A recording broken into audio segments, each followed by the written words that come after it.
Queridos, hoje é um dia muito, muito, muito especial e a gente traz uma notícia linda para vocês. Está conosco aqui no nosso Alma Talk, no nosso episódio 2, um ser humano, um homem de bem, um profissional, um influenciador e muitas outras coisas boas.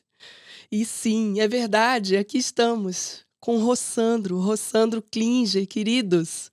Rossandro veio nos iluminar com seu conhecimento, veio emprestar para esse espaço a oportunidade de sabermos mais, um pouco mais e melhor sobre a importância do tema comportamento humano dentro das organizações, sobre a importância de priorizarmos a consciência humana, as atitudes, os valores.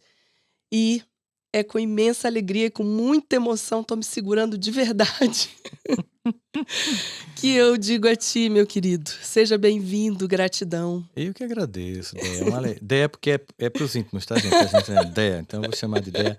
Eu que agradeço estar aqui com você. Muito feliz com esse projeto Alma Talk. Eu acho que é importante a gente levar cada vez mais conteúdos, né? A gente não pode demonizar a internet. A internet é o que dela nós vamos fazer. Se nós queremos falar de abobrinha ou inventar mentiras, é uma escolha. Aqui a gente está querendo levar conteúdos, né, que possam fazer as pessoas refletirem em suas mais diversas áreas profissional, no caso aqui do Alma Talk, para que a gente possa levar, né, essa compreensão, essas instigações e fazer reflexões para mudanças, porque a gente tem espaço e tem necessidade que isso aconteça. Isso, Então, meu alegria estar aqui. querido.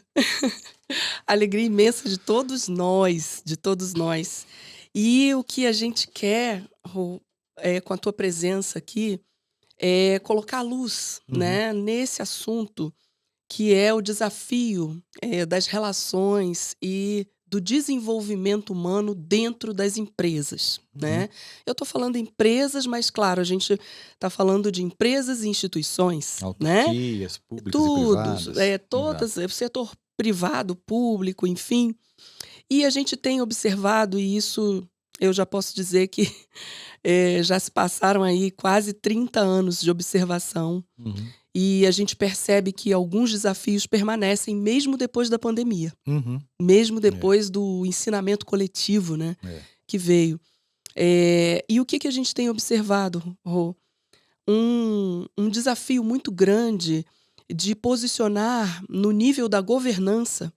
E aí é muito bom a gente falar que a governança, né, a governança corporativa, ela é um sistema no qual, sistema conjunto de práticas, né, no qual as empresas, né, as instituições são dirigidas, monitoradas e incentivadas a atuarem dentro de princípios, né, que são os da transparência, o da equidade, da prestação de contas, né, do famoso accountability, né, e da responsabilidade corporativa. Aí a gente tem, né, o entendimento dos pilares ESG, né, da importância da atenção ao ambiente, ao ambiental, ao social e às próprias práticas de governança. Então, a dimensão de governança corporativa, que não é um assunto só para grandes companhias, não. Grandes companhias, não. Qualquer empresa, né? Até A padaria do seu Bill também está precisando disso.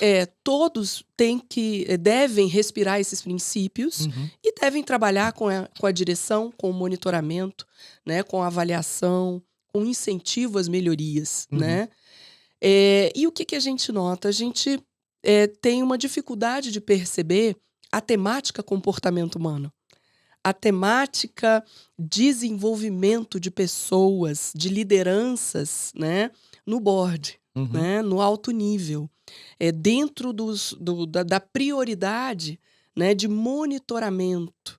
E aí os conselhos têm o papel de preservar as instituições, de fazer os alertas necessários, recomendações para que ela possa entregar valor para a sociedade no tempo e se tornarem perenes. Mas o que a gente vê realmente é uma realidade da quiet quitting, né? Da demissão silenciosa. O Gallup atesta isso para nós. Na América Latina, o número é de 59%. Né? Na última pesquisa publicada agora em 23, a gente vê um movimento constante de queixas, de depoimentos cada vez mais contundentes, Uhum. de pessoas que não se sustentam mais, não suportam mais viver em determinados ambientes corporativos.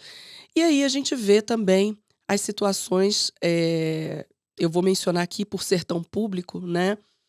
A gente vê casos como o da Americanas, né? E aí um belíssimo trabalho do professor de Miceli, de São Paulo, PhD na área de governança, fazendo vou usar uma palavra forte aqui, mas que ele usou na pesquisa dele, fazendo a autópsia, né, do modelo da 3G, né, que é um modelo de pressão, de cobrança excessiva de resultados, enfim. Então o professor ele teve a oportunidade, Rô, de ver, de entrevistar as pessoas que se desligavam, né, das Uhum. companhias, né, movidas por esse modelo. E o resultado é gravíssimo, porque ele identificou uma chamada cegueira ética. Assim, a pressão é tão grande para dar resultado que tem que mentir, tem Uhum. que inventar, tem que esticar o número, tem que fazer de outro jeito e tem que publicar resultados grandiosos, porque Uhum. senão a gente não gera resultado para os acionistas. Uhum. Rossandro, o nível disso está muito alto, né? A gente percebe que aqueles que deveriam ter estabilidade, ter um olhar para a tomada de decisão, para a sustentabilidade, não só ambiental, mas a humana, né, dentro das organizações, eles também estão se perdendo nisso, Uhum. né? Sim. Então, assim, o que você pode falar para a gente? Né? A gente está falando, sim, de ambientes tóxicos, a gente está falando de efeitos colaterais gravíssimos junto às famílias, né, desses trabalhadores, desses executivos até.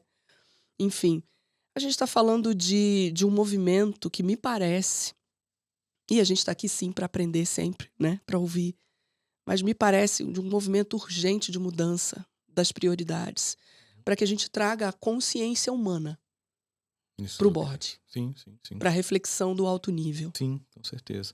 Pô, André, você trouxe um monte de variáveis, e jogou um monte de bola agora. Pega uma aí. Vamos tentar organizar aqui. Primeiro, eu acho que a gente tem que. Eu sempre gosto de começar respondendo uma pergunta como essa, dizendo o seguinte: que o nosso objetivo aqui, em nenhum momento, é acusar as pessoas, apontar Sim, dedos, porque perfeitamente. muitas vezes essas pessoas estão reproduzindo modelos que elas receberam Isso. e que assim acreditava que era a única forma dos resultados virem. Isso tem a ver também, se você pensar, de uma geração de pessoas que tiveram famílias assim, de pais distantes, autoritários e que só dava ordem, em que não tinha diálogo, não havia nenhum tipo de feedback familiar. Então, veja, se essa pessoa ela vem deste ambiente familiar, que era o clássico, ela vai para a empresa e ela acha que esse é o normal, que é a coisa natural. Obviamente que a sociedade vai avançando, mas entre os avanços da teoria de uma gestão mais humanizada ou de uma família mais funcional e isso se tornar uma prática comum, leva um tempo, porque quando você provoca numa mesma instituição, quando você, por exemplo, uma empresa compra uma outra e quer fazer uma fusão dessas empresas e quer criar uma cultura daquela empresa na que ela acabou de comprar, você sabe que leva tempo, há um desgaste, tem muita dor. Agora você imagine todo o board do mundo inteiro percebendo novos KPIs, né? Novas métricas que não são apenas métricas de atender resultados e que são importantes. E que muitas vezes, primeiro acontece é que para esses boards, esses C-levels, essas pessoas Isso, CEOs, eles acreditam que esses novos KPIs vão atrapalhar a entrega dos resultados, quando na verdade é o contrário. E tem isso, muitas evidências e pesquisas sobre isso. Mas por mais que você mostre nas pesquisas que quanto mais respeitoso o ambiente, mais entrega de resultado. Quanto mais diverso o ambiente, mais entrega de resultado. Quanto mais sentimento de pertencimento, mais entrega de resultado. Por mais que você mostre, que você coloque lá, ó, veja aqui na Harvard Review as pesquisas, você mostra tudo, a pessoa olha aquilo ali, mas ela Pô, será que é mesmo? Será que no momento que for cuidar da saúde mental, de melhorar a qualidade do ambiente, eu não vou estar desinvestindo porque eu quero resultado, porque eu quero vender mais, porque eu quero dobrar a meta e tal? E as pessoas que estão achando que são incompatíveis cuidar de um ambiente saudável e atingir metas, que elas muitas acreditam que não dá para fazer essa conta. E ficam no modelo antigo. Não, manda quem pode, obedece quem tem juízo. No entanto, entra uma nova geração de pessoas que já vem de outros lares, em que se começa a repensar a família e se pensa em você ter uma relação mais simétrica, em que o diálogo começa a ser mais fluido, em que os pais conversam com os filhos, em que eles têm direito à voz e vez.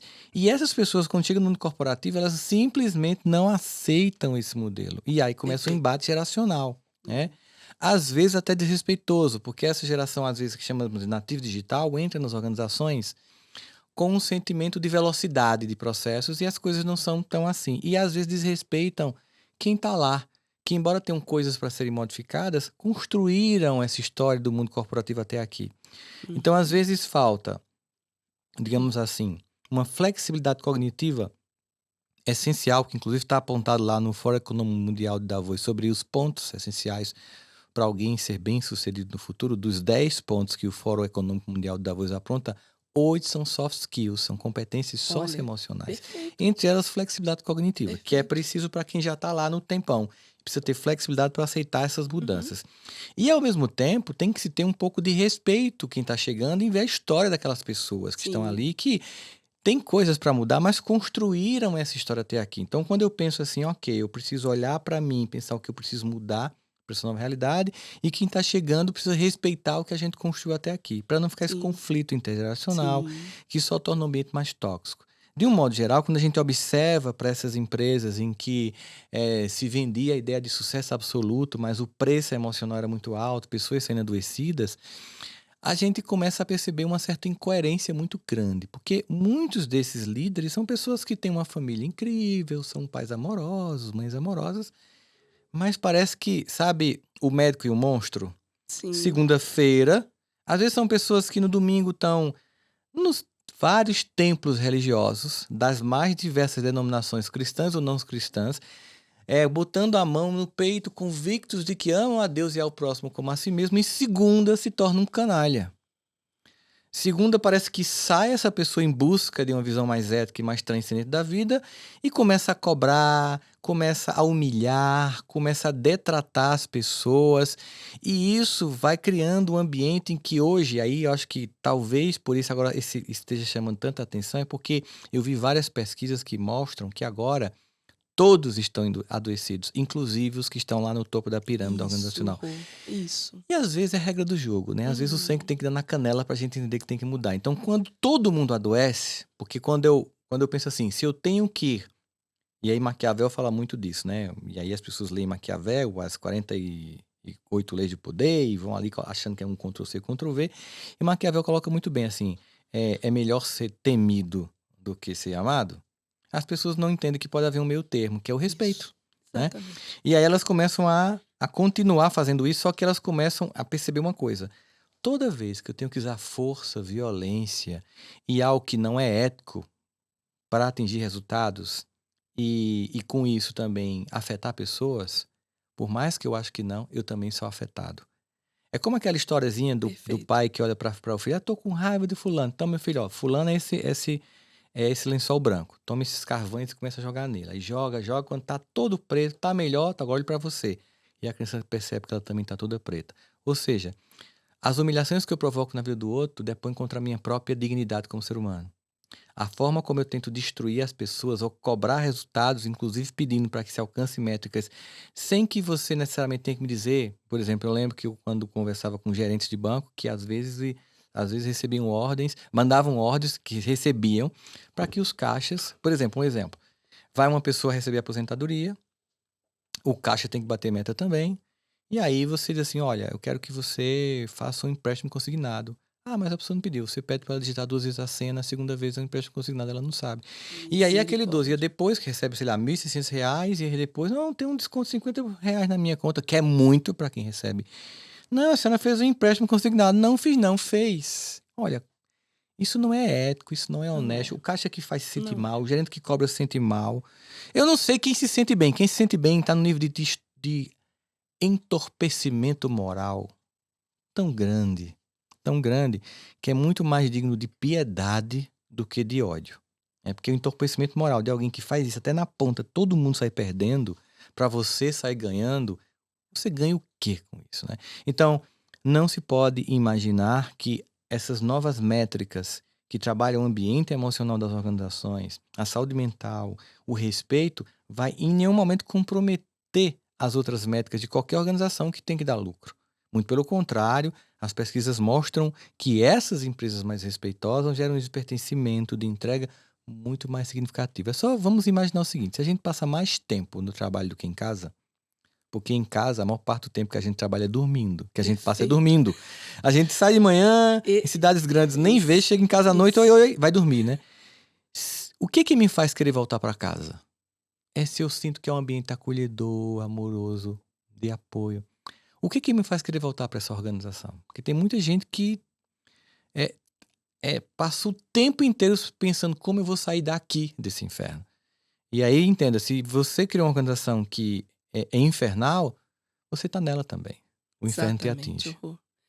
Excelente. Eu acho que essa colocação que você fez, né, da referência do adoecimento coletivo, também penso que é o ponto alto da curva, né? Uhum. Agora a gente vai mudar. Vai mudar. Né? Agora a gente vai ter força para gerar essa mudança. E o que nos ocorre hoje, e a gente tem estudado bastante também esse tema, que já é pauta, né, de gente e gestão, é a segurança psicológica. Sim. É o trato da vulnerabilidade como força, Sim, né?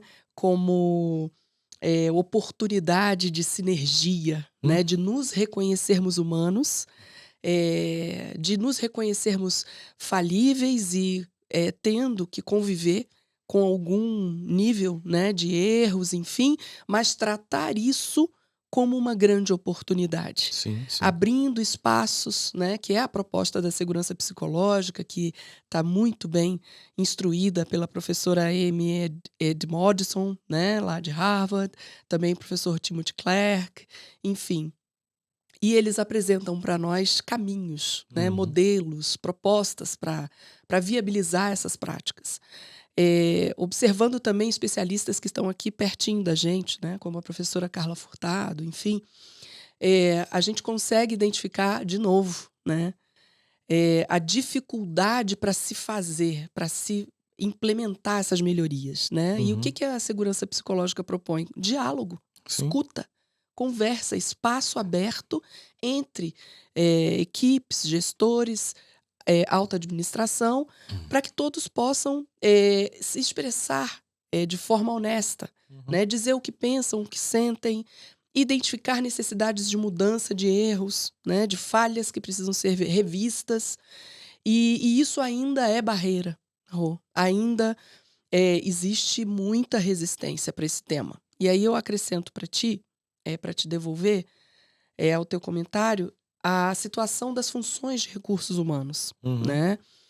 Nós sabemos que eles têm um papel fundamental no sentido de serem os guardiões, por exemplo, da formação de lideranças, do encaminhamento, né? Da maturidade das lideranças, do estímulo constante a esse tipo de prática, né? Uma liderança que inspira, inclui, transforma, que precisa viver a segurança psicológica, proporcionar esses espaços para as equipes e tantas outras atribuições fundamentais que as funções de recursos humanos, de talentos humanos, ou gente de gestão têm.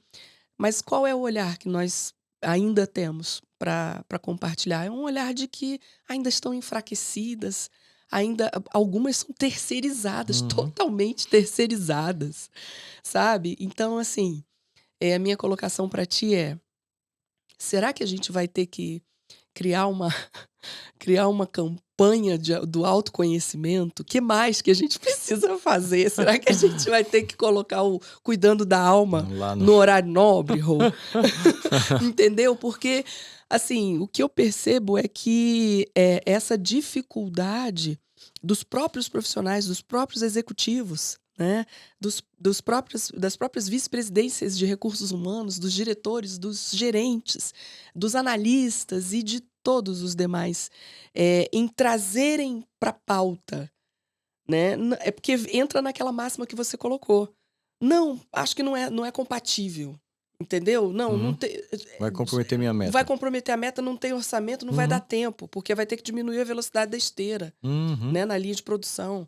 Enfim, não, gente, A gente não precisa ter mais quebras tão graves e situações tão escandalosas como a É gente vem verdade. tendo, a gente não precisa, porque o conhecimento está disponível. Uhum. Contigo, Rô. Você sabe que você falando aí do departamento de RH, eu sei que tem até gente que discute se esse é o nome correto. A gente É, também não, está aqui no método. TH Todo tem mundo sabe várias que é derivações. aquele ambiente da empresa que cuida É, do são os onboard, né? De você isso. chegar e você entrar e você. A importância que uma empresa dá ao RH fala que empresa é essa. Simples assim. Perfeito. Se você entende que aquele é um setor muito importante na empresa, porque ele vai receber as pessoas, vai treinar e vai cuidar delas, e você investe nisso, mostra que você mudou o seu olhar sobre a empresa e sobre as pessoas, porque CNPJs são ficções jurídicas, o que tem lá é um monte de CPF. Né? Esses CPFs precisam se sentir pertencentes, cuidados e escutados. Isso. Portanto, essa segurança psicológica da escuta, ela é tão simples porque as pessoas pensam que é algo muito complexo, que tem que criar toda uma Não, superestrutura exato. com neurologias psiquiátricas, psicólogos atendendo. Não, é fazer a coisa mínima. O que é que faz com que muitos casamentos não deem certo? Falta de diálogo, de conversa. Por que é importante o diálogo? Bem, porque no diálogo eu vou traduzir o que eu estou sentindo. Você sabe que, por exemplo, do ponto de vista da cura emocional, trazendo aqui para o campo da psicologia, um dos primeiros movimentos essenciais para que eu me cure é dar nome à dor que eu sinto. O que que eu sinto? É angústia, é tristeza, é inveja, é depressão, sabe? É ansiedade. E às vezes eu não sei nem nomear. Por exemplo, esses jovens que se cortam hoje em dia, comumente, infelizmente, eles se cortam porque existe uma dor emocional que eles não conseguem traduzir em palavras, não conseguem, por isso, comunicar-se com alguém. E para tentar abafar essa dor emocional, eles provocam uma dor física. Nossa. E, lamentavelmente, chega um ponto em que não é suficiente mais se cortar. E tem uma ideia lamentável que está virando cada vez mais, está crescendo cada vez mais, lamentavelmente, que é, já que eu não sei o nome da dor que eu sinto, que dor que eu sinto, só a sinto, e os cortes já não são suficientes, só me resta uma alternativa, tirar a vida daquele que sente essa dor. E aí a É gente tem muito esse sério conjunto de isso, muito suicídio infantil e grave. juvenil. Foi por isso que eu abri a Educa, que é uma empresa de educação socioemocional, para Educa. cuidar, né, das escolas, entendendo que tem que cuidar da família. E o que que isso tem a ver com a organização? É porque se eu não consigo nomear, olha, eu estou me sentindo não escutado, eu não sinto que vocês valorizam aquilo que eu entrego, eu acho que as pessoas não têm critérios muito claros aqui de como é que a gente vai crescer na organização. Então, quando você acha que isso é desimportante, né, então você vai continuar patinando. As grandes empresas que se tornam longevas e que marcam a história, elas têm um crescimento que leva em consideração o sujeito e não são empresas que podem até fazer digamos assim, shows pirotécnicos de competência e no final a derrocada de um bastidor emocionalmente comprometedor, como a gente tem visto em muitas organizações. E aí, biografias que eram respeitadíssimas terminar sendo queimadas porque havia algo, né, de obscuro nesse Isso. ambiente que era negado por causa dessa cegueira ética, desses vieses cognitivos que nós temos. É importante entender que a, os recursos humanos são o que é mais significativo nas empresas. Talvez alguém esteja pensando aí agora, então dá tanto trabalho cuidar de pessoas e que bom que está chegando as inteligências artificiais e que vão substituir. Uma vez eu estava fazendo uma palestra em São Paulo para grandes executivos e ainda nem estava no radar, só para quem estudava muito, né, que as inteligências artificiais iriam chegar a se popularizarem. Esse é um ano bem marcante, né, 22, 23, que entre o ChatGPT e todos os congêneres de inteligência artificiais para várias áreas, o empresário fez. Eu não vejo a hora de ter um monte de robô na fábrica, de um monte de gente atendendo para não ter mais lidar com gente. Eu disse, incrível, né? Porque se o senhor demitir, todo mundo trabalha para você, você também para você, você também para você, vocês vão ter um monte de produto, mas não vão ter para quem vender, né? Porque as pessoas esquecem que vai ser legal para minha empresa, daqui a pouco vai ter um mercado de trabalho diminuto e eu vou vender para quem? Então, não adianta imaginar que essa é a solução. Muito pelo contrário, é investir em pessoas. Até porque vai Isso. haver um efeito rebote. O que está acontecendo? Quando a gente liga para uma central telefônica, se você quer parcelar seu cartão, digite 1. Se você, aí vem o comando e você fica lá respirando, respirando, respirando. Você fica ansioso para chegar o 9, falar com um de nossos atendentes. Porque nós somos seres humanos. Sim. Então vai ter tanta tecnologia que o efeito contrário vai acontecer. Quanto mais humanizada for a organização e quanto mais a humanização da organização, desse cliente interno, que se sente Perfeito. acolhido, ele vai ter condições de acolher o cliente externo, a coisa vai girar. Isso. Então, se o meu cliente interno não é acolhido, ele não acolhe quem chega na ponta depois. Então, é olhar para isso, gente, fazer igual a Santo Agostinho, que diz o seguinte: se o homem soubesse como é bom ser bom, seria bom por egoísmo. Se as empresas Oh. soubessem como é bom fazer o bem para o seu cliente interno, para os seus funcionários, fazer eles se sentirem seguros, acolhidos e respeitados, o quanto isso repercute no atingir dessas métricas e esses KPIs que as pessoas acham que são incompatíveis com esse cuidado, mais rapidamente essas empresas adeririam. Mas às vezes o dono, a dona, essas pessoas, elas não fazem nem com elas. É. Então, se eu sou um líder que nunca me escuto, que nunca me acolho e que só quero métricas, e que tampono essa minha falta de autoconhecimento comprando um jatinho, um iate, tal, que não preenche nada na humana, eu não vou ter esse olhar. Isso. Então, é preciso que essas pessoas pensem e vejam a importância disso, que só assim é que aquilo vai ser implantado. Porque se for implantado para cumprir, não, tem que ter objetivos, tem que colocar aquele quadro, objetivos, missão. Aí pega ali, acho que faz um Ctrl+C, Ctrl+V, bota isso aqui, que fica bonito no quadro, mas ninguém cumpre uma palavra. Isso. Aquilo não é vivido. Aquilo não é vivido. O que vai acontecendo é que os funcionários não aceitam mais nada que venha, porque isso é mais um modismo que não vai transformar absolutamente nada. Isso mesmo. É isso, meu querido. É um pouco do que a gente está vivendo hoje. Existe um ceticismo muito grande nos grupos, né, nas equipes, de que é mais um movimento, é mais um projeto, é mais um programa. E às vezes até traz uma melhoria, traz um alento ali, traz uma mensagem positiva, mas na segunda-feira ele vai continuar convivendo com aquele líder tóxico. Aquele Isso. líder que tá cheio de dor por dentro. Sabe o que isso me lembra, André? Por que eu não fiz psicologia infantil? Porque, veja só, com algumas exceções, crianças não nascem com problemas. Crianças desenvolvem problemas como os resultados de uma educação disfuncional parental. E aí você chega no consultório com a criança e quando o terapeuta identifica que o padrão disfuncional é da família, que vai comunicar a família troca de terapeuta. Porque ela não quer mudar. Ela quer que a criança seja saudável, leve, estudiosa, atenta, amorosa, sem você ser amoroso, atento e saudável. Né? Eu faço o que eu digo, mas não faço o que eu faço. A mesma coisa vale para a empresa. Não adianta eu contratar palestras, treinamentos para que as pessoas se sintam acolhidas se eu que estou à frente não sou o exemplo desse acolhimento. Não adianta eu chamar alguém. Eu já fui para a empresa que era assim: você quer que você fale com as pessoas, que convença as pessoas de que elas têm que vestir a camisa da empresa. Né? Aí eu fiz: o senhor veste a camisa delas? A senhora veste a camisa delas? Porque assim, não adianta. Não pense que eu vou fazer uma palestra de 1h30 aqui e que uma cultura tóxica vai ser transformada. Já tem empresas que eu fui fazer palestra e que você senta assim, quando você está fazendo a palestra lá e está no auditório da empresa, ou eles contrataram um centro de convenções, chega o board e os diretores, todo mundo fica em silêncio. Tipo assim, vamos fingir costume porque chegou o pessoal que, se a gente dizer qualquer comportamento é suspeito. Já tem empresas que quando eu entrei, era bem uma surpresa agradável. Tipo assim, você estava lá fazendo a palestra, de repente entrava o dono, a dono.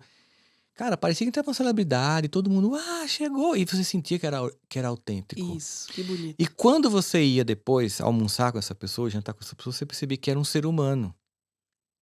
E que realmente cuidava, e que realmente... Quando você vai para The Best Place of Works, né, que os melhores lugares para trabalhar, você vai perceber que basicamente a remuneração não é a principal coisa que conta, é a aceitação.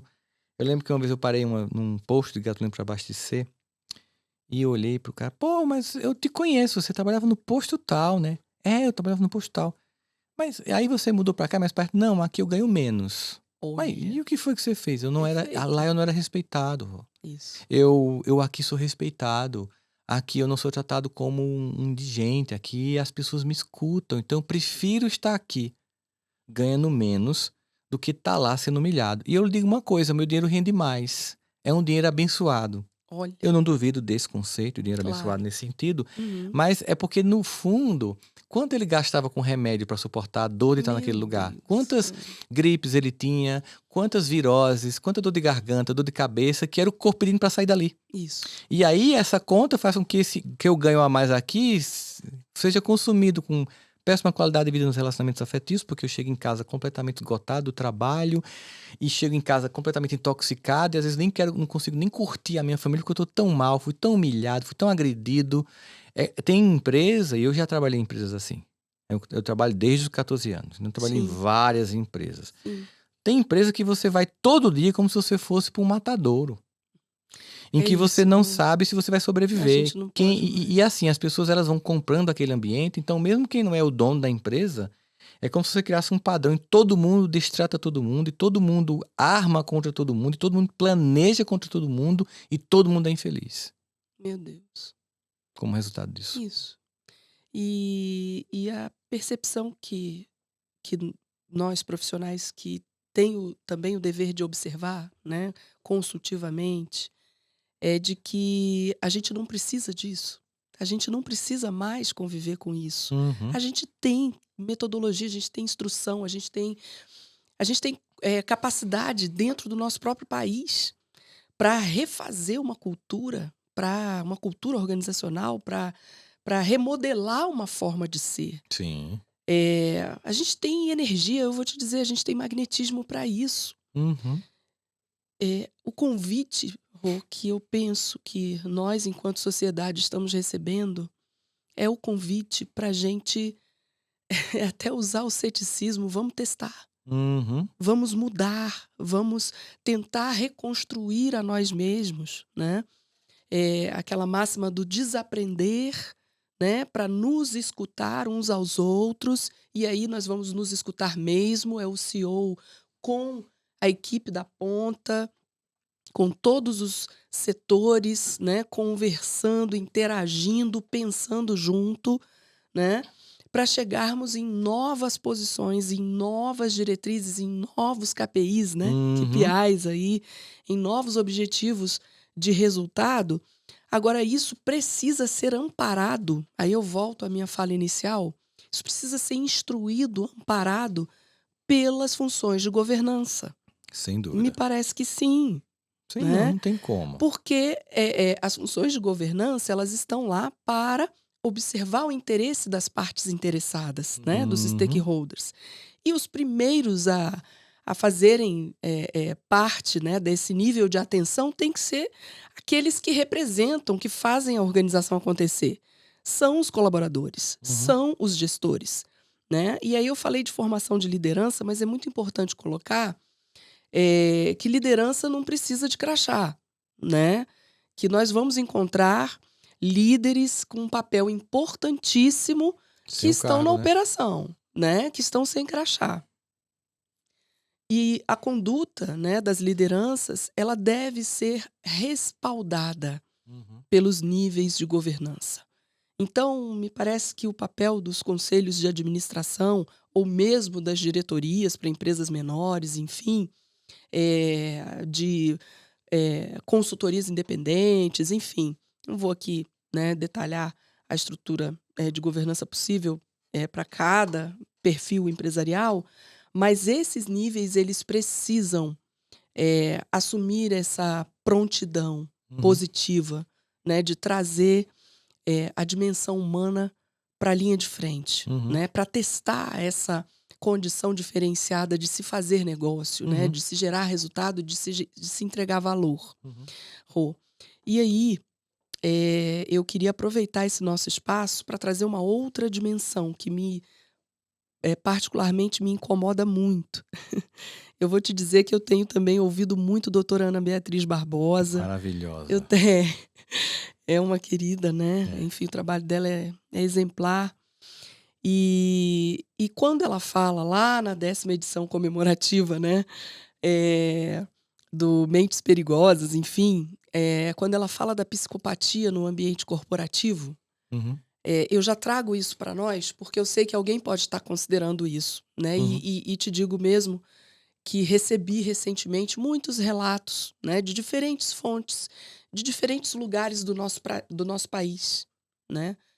Colegas que estão em posições estratégicas de nível tático, operacional, reportando a mesma coisa. Eu acho que eu tenho um chefe narcisista. Uhum. Eu acho que o meu líder, eu acho que o dono da empresa é psicopata, entendeu? Então, Começam assim, a colocar as pessoas nesses lugares porque começa a identificar, né? pronto, Rô. A gente se acostuma com o mal.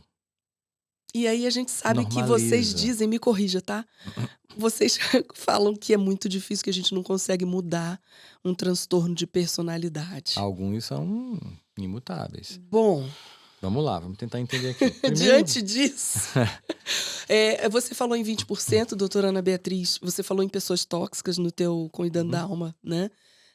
De como conviver com pessoas tóxicas. Você falou que estimativamente 20% de probabilidade da gente encontrar, né? Pessoas, né, com perfis realmente que estão dentro dessa categorização, e aí os transtornos de personalidade estariam, né? O narcisismo, principalmente.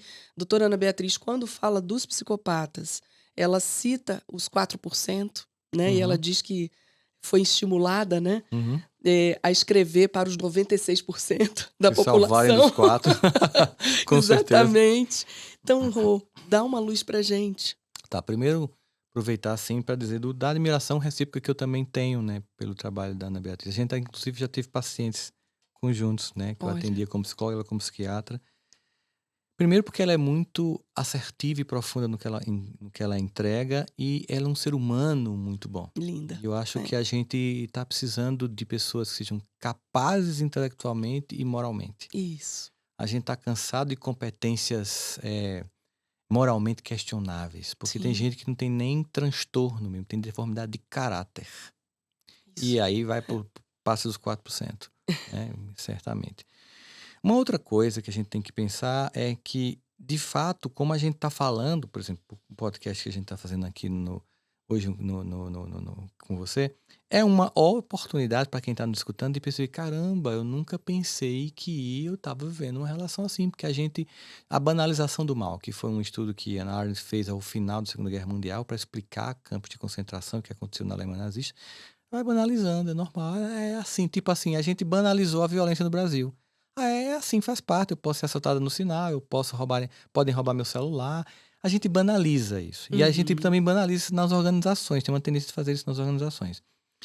E uma das primeiras coisas que a gente tem que fazer, então, é fazer esse diagnóstico. Eu faço 2 colunas na CBN Brasil, no domingo à tarde, né, que chama-se O Divã de Todos Nós, sempre às 1h10 mais ou menos, ao vivo na CBN Brasil, depois vai para os podcasts, plataforma de podcast, e nas quartas à tarde, que me deu um branco agora, mas enfim, daqui a pouco eu vou lembrar, tem hora que me dá um branco nas coisas, mas são 2 colunas, fica na CBN, Saúde Integral, a da quarta tarde. Bom. E eu fiz uma série com a Petra Chaves no domingo, que era sobre relacionamentos tóxicos, focado nas relações afetivas, né? E aí eu tenho um sócio da Educa, meu querido amigo e irmão Jaime Ribeiro, uma pessoa que você deve aqui trazer para escutar, é um grande gestor, uma pessoa muito capaz, ser humano muito capaz. A gente acompanha muito o Jaime. É um amigo e sócio, irmão, e aí ele encontrou uma pessoa, disse assim, olha Jaime, tu é sócio do Rossandro, né? Olha, empresa tal, essa multinacional bem famosa na área de tecnologia, não deixa ele passar lá na frente não, porque estão com muita raiva dele. Ele perguntou por quê? Porque ele fez uma série na CBN sobre relacionamentos tóxicos e muitos diretores da empresa perceberam que a empresa era tóxica e pediram demissão. Então, às vezes, você começa a perceber, cara, não está batendo essa conta. A dor de estar aqui, mesmo que eu ganhe bem, não compensa. E por isso essa demissão silenciosa, as pessoas saindo, indo empreender, fazer bolo de pote, vender pizza em casa. Porque assim, tipo, sabe aquela frase do ditado popular? O pouco com Deus é muito, né? Então, o pouco com paz é muito e o muito sem paz é nada. Isso. Então, a gente vê pessoas adoecidas. E, óbvio, a gente tem que centrar e pensar assim, as pessoas que estão lá no board, que tem que tomar decisões e que estão gerenciando pessoas, elas têm que entender o seguinte, será que seria funcionar uma casa? Eu faço essas metáforas para ficar mais pedagógico. Funcionaria uma casa em que eu quero que os filhos ofereçam bons resultados e sejam filhos incríveis, com boas notas e bom comportamento. Se os pais são pessoas desequilibradas e só cobram e não dão exemplo, não funciona, né? Isso. O que acontece na empresa, e aí Freud vai dizer o seguinte, né, na Fundação da Psicanálise, todas as nossas relações são transferenciais, ou seja, nós transferimos modelos primitivos da nossa educação infantil, criando clichês emocionais e transferimos para todas as outras relações, no casamento, no trabalho. Então, se eu, por exemplo, sou alguém que venho de uma família tóxica, eu posso ter uma tendência de achar natural a empresa ser tóxica. Provavelmente eu vou casar com uma pessoa tóxica e vou achar que essa é a vida, até que em algum momento, e quem entender agora cai a ficha já sabe que tomou a quarta dose, né? Em algum momento cai a ficha, da época que a gente usava aparelho de orelhão nas ruas do Brasil, e pensa, cara, essa vida não faz mais sentido pra mim, porque você começa a descobrir que tem famílias saudáveis e amorosas e acolhedoras. Você, de repente, namora com alguém, o seu filho vai namorar com alguém que você, caramba, que família legal. É possível uma família assim. Caramba, que empresa legal. É possível uma empresa Sim. assim, né? E você começa a entender que essa mudança começa a ganhar o corpo. Ela tá mais distante do que nós gostaríamos, mas ela está mais próxima do que antes. E às Perfeito. vezes o que a gente vive hoje é muito mais um grande diagnóstico em cima da dor. E a pandemia não teve o efeito mágico que muita gente imaginou de despertar consciências, porque ela tão somente revela características internas. Teve pessoas que ficaram piores, como ser humano, inclusive. E assim que acaba um evento de dor coletivo como esse, as pessoas querem ir pro oba-oba. Aconteceu isso após a Compensação. Primeira Guerra, após a Segunda Guerra, após a gripe espanhola. Compensação normal. Tava aqui na dor, na morte, pulsão de morte, quer ir pra pulsão de vida, fecha tal balada e todo mundo esquece a dor que nós passamos. Mas aí a gente tem depois uma ressaca e pensa, não foi normal o que nós vivemos e nós temos que pensar sobre isso. Certamente muitas pesquisas estão sendo feitas e continuarão nas próximas décadas sobre os efeitos da pandemia no mundo do trabalho, no psiquismo das pessoas, mas o próprio trabalho home office mostrou a possibilidade de, cara, eu posso ficar em casa, ter paz, eu posso não pegar engarrafamento. E tem empresa que continua insistindo. Eu fiz palestra em empresas que eles tiveram que voltar atrás, multinacionais. Quando a gente pediu para voltar 100% e, tipo, 60% da direção pediu demissão. Aí a gente, opa, não podemos, não é assim, não substitui rapidamente. E aí começaram a negociar. Então, essa flexibilidade organizacional. E eu acho que é muito um convite de um líder ele olhar para si e perguntar se tem que ter humildade, né? Que é uma Sim. habilidade muito importante. Pouca gente tem, porque nesse lugar o ego vai lá para cima, explode. Humildade é grandeza. É grandeza. E pensar assim: que habilidade eu não tenho? Porque às vezes você não tem que sair da empresa. E às vezes você pode dizer para você assim: ô Rossandro, olha. Eu tô aqui pensando e eu não tenho como capacidade de fazer isso na minha vida essa altura do campeonato. Ok, você de repente é bom na gestão estratégica de números e você é bom de analisar cenários, é bom de prospectar mercado, mas não é bom de relacionamento.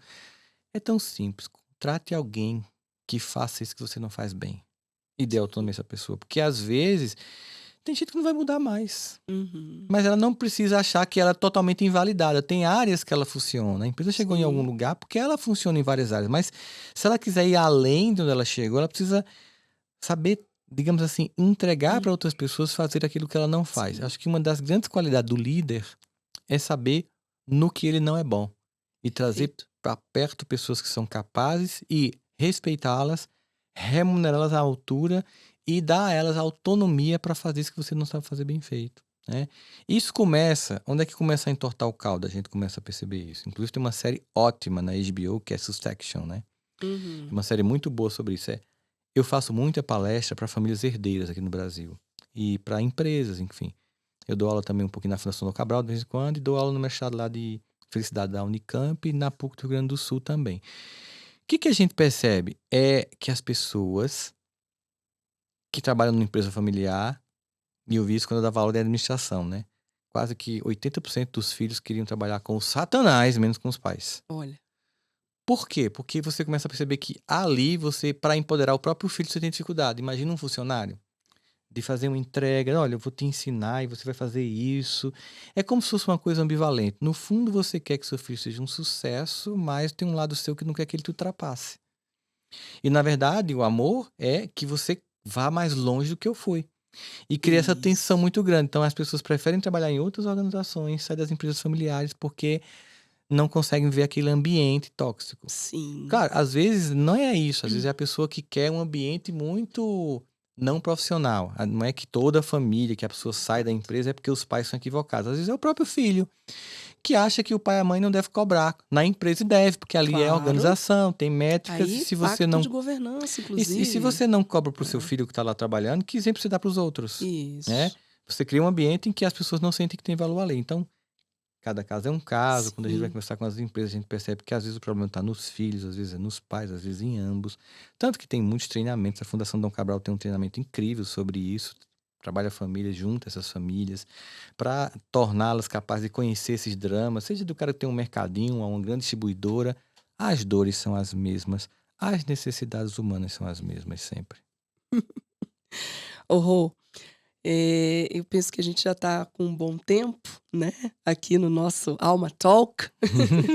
Estamos muito, muito, muito felizes contigo aqui, meu querido.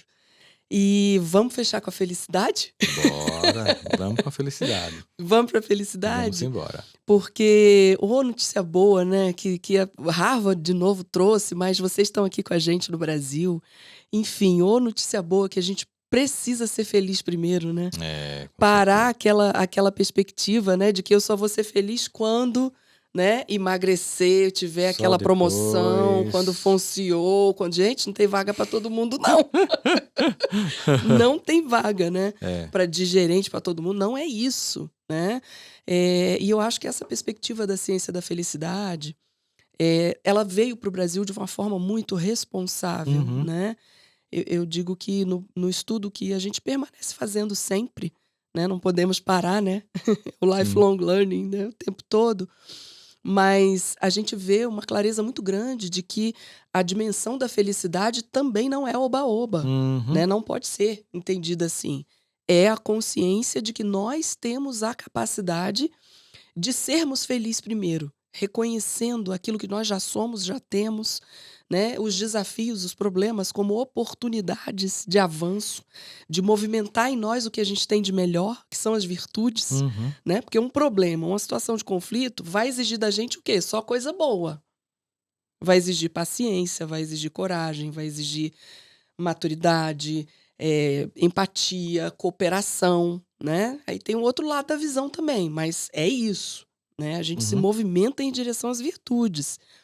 E sermos gratos, né? Por estarmos com capacidade de ver, ouvir, sentir. A gente tem falado um pouco isso, né? Nos nossos espaços que estão se estruturando, né? Uhum. Nas redes sociais.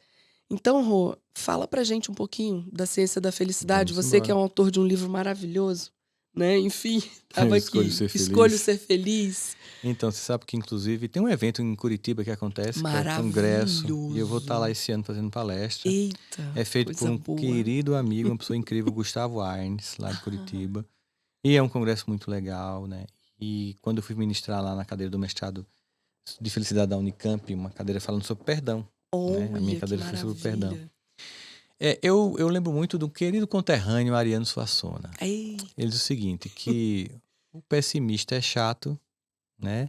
E o otimista é uma pessoa alienada, né? Ele diz assim, eu prefiro ser um pessimista esperançoso.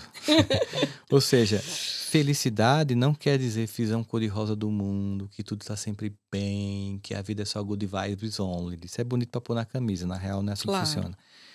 Felicidade é muito mais como a capacidade de viver as experiências plena, inclusive de dor. Isso. Tem pessoas, inclusive, que nem vão para um próximo relacionamento melhor porque não fecharam o luto primeiro, porque não quiseram sentir a dor.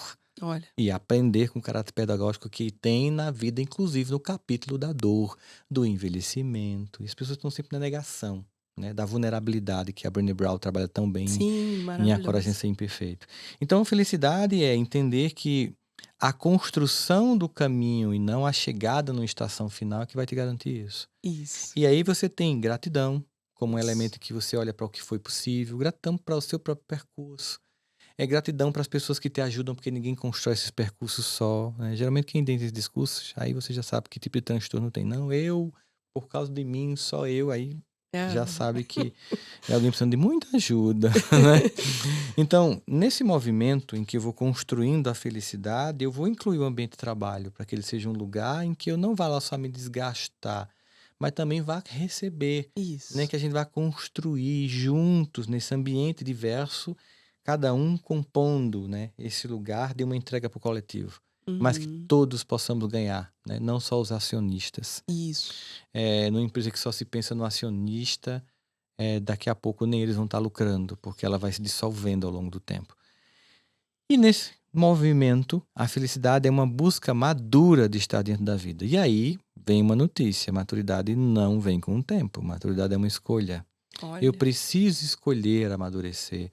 Eu preciso escolher me conhecer. Eu preciso escolher saber quem eu sou. Eu tô aqui olhando para o livro da nossa querida amiga Daniela Migliari. Daniela Migliari, tá Isso. ali. O Nossa abraço à Dani, sombra, amada. né?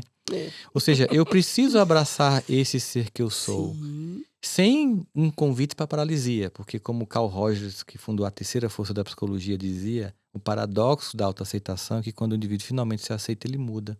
Perfeito. Então, depois que eu deixo de lutar contra mim mesmo, ou vendendo imagem fake lá fora, editada da internet, ou vivendo um papel falso nas corporações, no momento que eu me acolho plenamente, essa energia não vai estar lutando de mim para comigo mesmo e sobra para o sistema realizar transformações. E na medida que eu me aceito como eu aceito os outros como as pessoas são, sem que seja um convite para paralisar. Mas a gente deixa de se acusar, ou se autoacusar, ou acusar o outro, e nos convidamos a nós mesmos para uma transformação e crescimento, e aos outros para uma transformação e crescimento. E nesse processo, a gente vai descobrir uma coisa, que tem lugares que as pessoas são felizes. Sim. E eu, como já trabalhei em vários lugares, e eu sei o quanto podem ser tóxicos e dolorosos, eu digo assim, que privilégio é você trabalhar com algo que leva o bom para as pessoas. E não é que não tenha cansaço, não é que não tenha momentos que você não quer Claro. viajar, né? Mas é que você sabe que você está entregando algo bom para as pessoas e que também você está tendo feedback disso. Então, pensar que muitas vezes o primeiro movimento para a felicidade não é um passo em direção à felicidade. O primeiro movimento em direção a uma empresa que te respeita não é um passo em direção a essa empresa. O primeiro movimento para a felicidade é sair da infelicidade, do ambiente tóxico. O primeiro passo para um outro emprego, uma outra empresa, ou empreender para um ambiente melhor, é sair do inferno no qual você se encontra, sem ficar com medo. Claro, Isso. planejadamente, não vai chutar o pau da barraca e sair aí que Sim. tem boleto para pagar. Calma, calma, calma. Mas você tem que planejar sair. Isso. Porque senão os boletos que você vai pagar vai ser de plano de saúde e medicamento. E antes que você se destrua Isso. para manter o medo de sair para a autonomia, é preciso que você possa mergulhar profundamente nessa empresa que cada um de nós somos, né? Olha, Nós é administramos, verdade. nós Verdade. temos uma espécie de brincadeira de Deus. Nós administramos diariamente bilhões de células neurológicas, Rô, corporais. O que que a gente presentão. come, o que a gente faz, o que a gente escuta, com o que a gente conversa, o que a gente entrega, alimenta saudavelmente ou não esse universo de células que nós estamos aqui como um certo pequeno Deus organizando. E muitas vezes o instinto humano que a gente esqueceu, ficou muito intelectual, né? A gente muitas vezes está lá adoecido na empresa e não está entendendo que o corpo já entendeu que não é para ficar mais ali. A alma já entendeu que não é mais para ficar mais ali. Mas o seu medo, a sua paralisia, a sua naturalização do caos faz com que você crie uma zona de conforto no Verdade. inferno. Começa ligando o ar-condicionado. Você não pode sair dele. Né? Começa tentando cavar uma janela Isso. para que você finalmente possa ver uma experiência mais feliz na vida. Coisa linda. Querido, acho que a gente está chegando ao final. Gratidão Eu que imensa, agradeço. imensa, imensa. Que a gente possa estar juntos mais Sempre. vezes. E, queridos, que vocês também possam ter aproveitado esse conteúdo.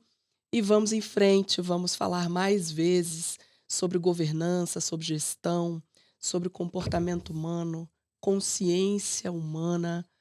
E vamos mudar, vamos testar a verdade de nós sermos humanos e que venha a transformação digital, porque ela vai permitir, né? Ela já está, ela já é, que a inteligência artificial possa nos substituir, sim, em muitas tarefas, para que nós possamos ter cada vez mais tempo para nos conhecermos mais, vivermos mais uns com os outros, cuidarmos mais da nossa saúde integral.